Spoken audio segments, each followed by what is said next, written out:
Hi, family and friends. This is Darren Brown with Darmac Builders and Brightway Insurance coming to you on a Christmas Eve, bringing some information that hopefully will help you with your financials and also like your home building.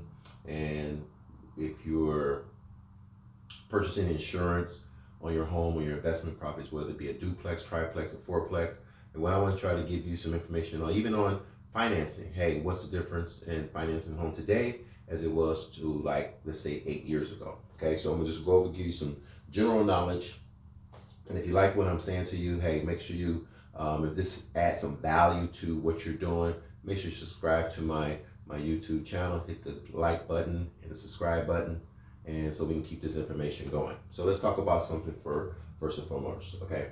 Homeowners insurance, okay? I'm gonna get more into that, but what is that? That's cover your asset, which is your property. In case of a fire, in case of a hurricane, which we have in here in Florida, you want to make sure that you have insurance and the proper insurance. So I'm gonna talk about that a little bit. Why do I need to purchase something? Because something is considered a home. It could be an investment property. It could be, like I said, duplex, triplex, and fourplex. And you notice how I'm continuing to stay within that genre as far as duplex, triplex, and fourplex, because those are considered still residential, meaning that, hey, I can buy a duplex. All right, and I can live in one side and I can rent out the other. Okay, so I can rent this part out here. Okay, and I can live in this one. All right. Okay, so you can also have a property, which is could be a duplex, and you can live in one side and rent out the other. You can have a triplex. You can rent out two sides and live in one, or you have a fourplex. You can live in one and rent out the other three. So in today's market, that can be an option for some of you. If you're looking for a property, you're looking for an investment at the same time, that could be a great strategic move for you. All right, so that's why you need to buy something if you're in the process. I know you're probably renting, you're probably comfortable for that, but I'm going to show you the details of some things when it comes on to purchase something. I mean, I had this thing as far financial literacy, and one of the things you see now, you hear about the interest rates, and what does that really mean? Because a lot of people don't understand the significance of having a low interest rate. It's I'm taking you back to when I was in the mortgage banking business and what that actually means and how you can get more for your money. Because if the lower the interest rate, that means you can borrow more and have lower payments. For example, I put this payment up here for an example. You got $1,740.43. You have another one here that's $2,002.16. So on the surface, you will automatically assume that this mortgage payment, you're borrowing more money than you would be up here, but you're not. So let me give you an example. You can get a financial calculator. You can even do it on computers. So if I leave the screen a little bit, and I just use my trusty calculator that I had for years. And so what I have done here, you can follow it up.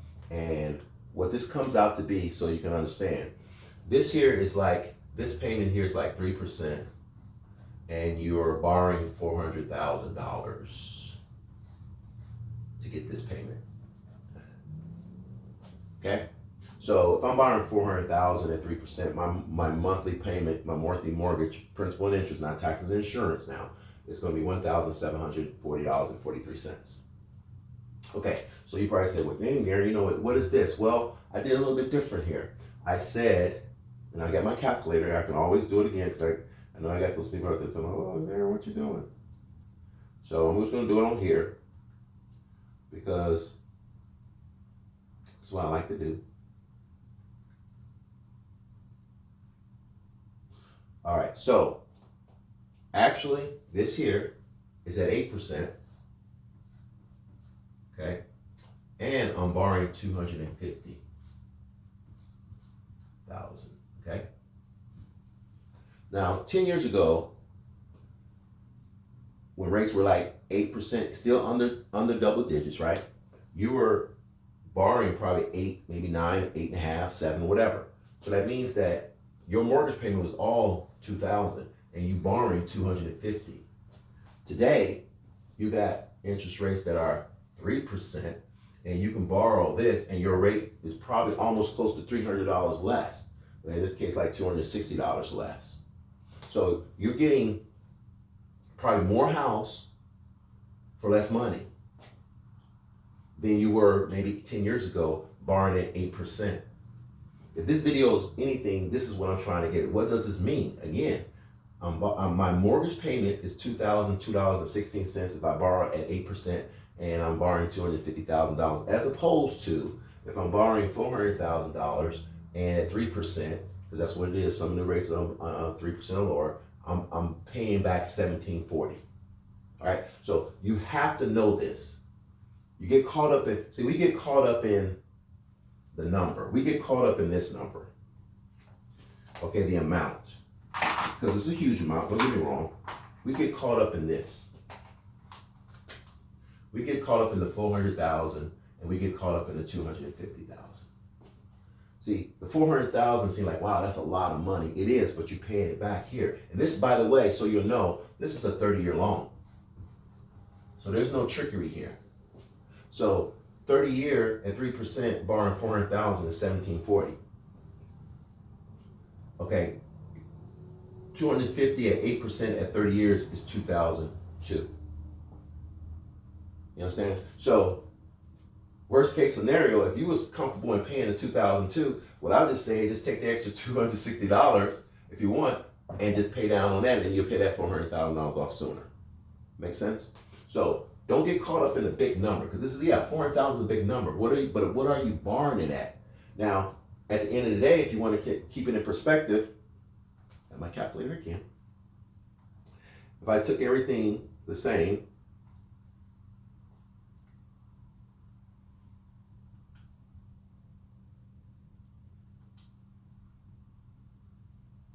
okay, so if I'm doing everything the same in the sense of that, let me do it 8% again. So if I'm doing it 8%, you have 400,000, 8%, 360 payment. So I will be paying, in this case here, I would take that 400,000, I would be paying this here.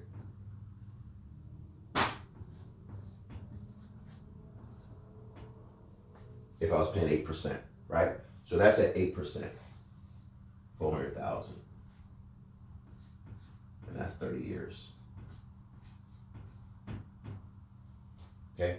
So just keep everything in perspective, man. So, but if you're getting cheap money, money for a cheap interest rate, take advantage of it, especially in today's market. So if you see a house out there, you know what I mean? If you see a house out there that's, 350, 400,000, you're in a position to probably get more of a house for less money. Okay?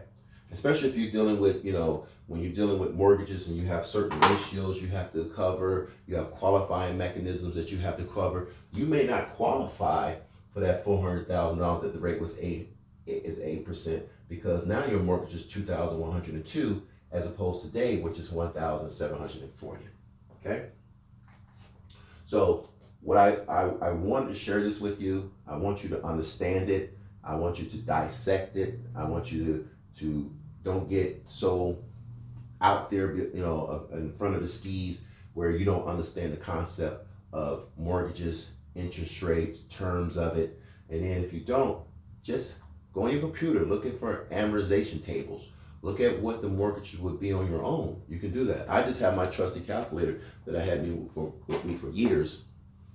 And I'm able to, calculate this on my own. And this applies to whether you're buying a single family, a duplex, triplex, or fourplex, okay? So try to take advantage of this particular market. Yes, I know people are probably not working now. I know people are probably taking a back seat on some things. But if you understand what the interest rates are, you understand what the market is, you understand what you qualify for, then you'll probably find yourself in a better situation to be a part of this boom, is what you call real estate, okay? So bear with me for a moment. So I'm gonna leave that there for a moment. Take this off. Sometimes you gotta do what you gotta do. And and see what's happening. See, I'm not gonna filter this out because this is my new board. So, all right. So one of the things you want to, get yourself into. Sorry about that. One of the things, not like the school teachers back in the day, right? These boards is something else. All right. So what I want to get into right now, how do you protect this investment? Okay, you got to be able to protect this investment. Okay, you want to be able to protect it, right? So that's where your homeowners insurance come in. All right. Hey, I just bought me a property. I want to now focus on protecting it. And I'm just going to talk, there's different policies out there, but I'm just going to talk about just one right now, which is called an HO3 policy. I'm going to take my little cheat note right now to go over it, just because when I give my seminars and when I give my presentation, I use my cheat note to go over certain things, and I just want to go over this with you so you have it right ammunition. So you buy a single family house. Usually you're going to get what we call an HO3 policy. Okay, that's a homeowner's policy. That's like the standard homeowner's policy that you can get, right? So that's an HO3. Just to keep it in perspective, if you're renting a property, it's not your own, you're gonna get like an HO4, which is a renter's property insurance, which you should get if you're renting to protect your personal items, because the homeowner that owns that property doesn't protect your clothes, your furniture if you bought in there. So just a little tidbit there. All right, so you have an HO3 policy, and with that HO3 policy, you have different coverages, okay? You have coverage A,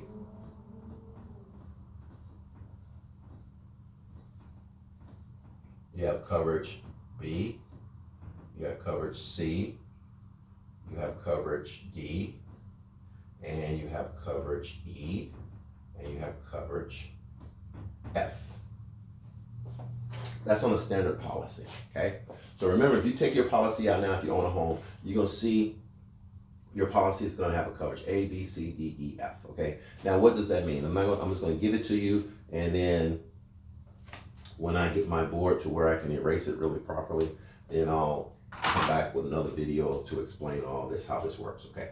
So at the very heart of it, you wanna know that coverage A is really covering your dwelling. That's the house itself. That's the house. That's when you walk in. That's the dwelling. So let's just do that right here. That's dwelling. That's the house. So whatever that amount is that you see that's for coverage A, it could be a 300,000, 400,000. That's covering the house. In the event, I'm gonna give it here. That's the cost to rebuild the home should it be totally destroyed by fire and smoke, wind and hail, lightning.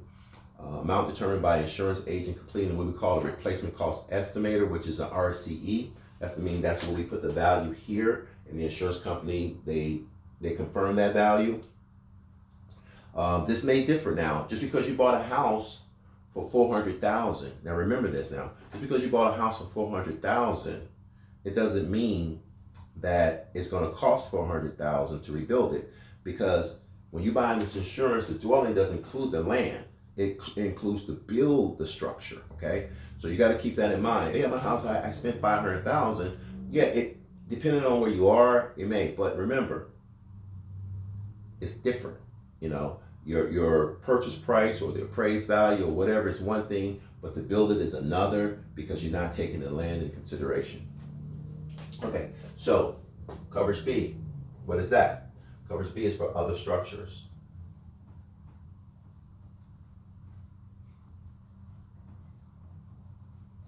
Okay, now what is other structures? Okay, you got your house and everything. Other structures is things that are not attached to your home. So for example, your fence, your detached garage, if you have that, a shed, mailbox, things like that. So in the event something happens, whatever that number is here, there's always going to be a dollar amount here, a dollar amount here. There's going to be things that you're going to have here, or it's going to be a percentage amount, that a percentage of maybe coverage A, and there's going to be another percentage, or whatever. And usually these percentages are going to come off of coverage A. So if A is 300,000, coverage B may be 50%, of coverage A, or 10% of coverage. Usually it's 10%. I don't want to get the line. It's 10%. Usually 10%. Your personal properties usually be like 50% and so forth and so on. So, but you look at your policy and you can go from there. So your other structures, so you know you got B is other structures. All right, C, personal property. This is what people get first. I put PP. I put that so people understand. Personal property. Personal property is just what it is. It's your furniture, your clothes, your electronics, your jewelry. And if you have something very expensive that's just jewelry, then you probably want to put an endorsement on it. And that's an additional charge for something if you got something that's totally of value. And whatever that coverage is there, it covers that. Now, you have, I'm gonna talk about replacement costs right now when you come onto your personal property. And what does that mean? All right, so let's say you went out 2 years ago or 3 years ago and you bought a TV for $2,500, a 75-inch television. Okay? All right. So something happens, unfortunately, that your house is destroyed. Well, your insurance says for your personal items it's going to replace that, right? But it's not going to replace it and give you $2,500. Basically, what it is saying is, okay, what does it cost today to replace this 75-inch television, right? So you can probably guess what I'm getting ready to say. All right, that you're going to still, get your 75-inch television, but maybe that 75-inch television costs now at one of the big box stores, it may cost, $750. That's what you're getting. Because remember, it's not to replace the money you spent. Boom, it's replace the television you bought. Just think about that one. All right, so that's coverage C. Coverage D is one of the things here that most people really don't know, but they should know. It's called loss of use. I'm gonna go back to that a little bit. Loss of use is just what it is. Hey, I have a house that I can't live in. Okay, where do I go? Right? So loss of use is gonna be when you lose the use of your home due to covered loss. All right. It can cover your hotel, your apartment, depending on how long you got to stay, your meal and gas and all that kind of stuff. That's what loss of use for. This is one of the most important numbers for me, because if I don't have a place to stay, I mean, what? So whatever that amount is, that dollar amount for loss of use, that is what it's going to take while your house is probably being rebuilt or being repaired or whatever, because you may not be able to live in your home. So you got to live somewhere. You got to maybe get an apartment. You still want to live in the school district where your kids go to school. There's a lot of things that you may want to do, but you can't do it if you don't have the proper coverage. And this is like a standard coverage, but it has a dollar amount to it. So you would like to have this number to be a good number. Usually it's a defaulted number, but always compare policies, right? So because I know we're looking for, hey, I want to get the lowest premium I can get or whatever, until something happens, then you realize that, hey, this number here is not going to benefit you in the long run if it takes a year to get your house fixed, or 9 months, or maybe you are going back and forth with the insurance company with regards to the claim and stuff like that. So you just got to make sure that you're protected all the way around. Okay. Coverage E, again here, is personal liability. I'm not going to get too much into that, but this is what it is. It's just like somebody come over to your home, and it could be outside too, but somebody comes to your home and they fall and they want to sue you personally because something happened on your property. Then this is where the personal liability comes in play. That can range from $100,000 to $300,000 or more. Then you have the umbrella policy, which I'm not going to get too involved in, but you know that exists out there. It pays for defending you in court, okay? And any court awards up to the limited amount. So whatever that limited amount is, in case if it's $100,000, your insurance company is going to act on your behalf in court to defend you, and then whatever that amount is, up to that amount. Okay, so if it's up to $100,000, then yes, that's where it's going to go. If it's more than $100,000, like 150, then that's when the umbrella policy come into place and all that good stuff. All right.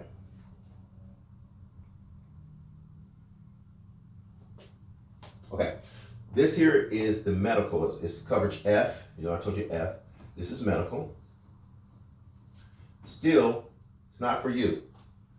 I come over to your house. We're friends or whatever, and in the event somehow I fall, break my arm. Well, I'm not gonna, I don't want to go to personal liability. Hey, I need to go to the hospital. They fix it. Whatever the medical bills are, it falls under your insurance. We still boys. We hanging out, doing whatever. So, but under your homeowners policy, it's gonna fix my wrist. Okay. So it protects you in the event someone is injured in your home. He or she can submit the medical to your insurance company, avoiding a liability claim against you. You see what I'm saying? So it's like, let's just get my arm fixed, pretty much, right? One of my, before I don't want to make this video too long, so what I'm going to do is kind of like end it here, but just to give a recap here, homeowners insurance. I gave you the most common, which is an HO3 for a single family home. I gave you the coverages A, B, C, D, E, F, and that's dwelling, other structure, personal property, loss of use, personal liability, and medical. You look at your policy, you'll see it. And if you have any questions, you can always give me a call. And then I went over mortgages.